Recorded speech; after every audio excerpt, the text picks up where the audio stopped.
So hello guys, welcome back to another video of Xbox. So I'm gonna show you how to speed up your download speed in Xbox.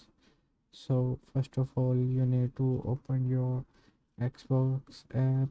Then you need to click on your profile icon on the top left corner. So click on that. So you will see here settings option. Click on that. Then you need to go on install option.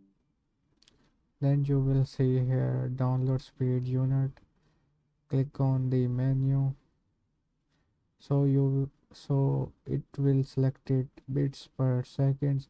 You need to select bytes per second to increase download speed. So this is how you can increase your download speed in Xbox app.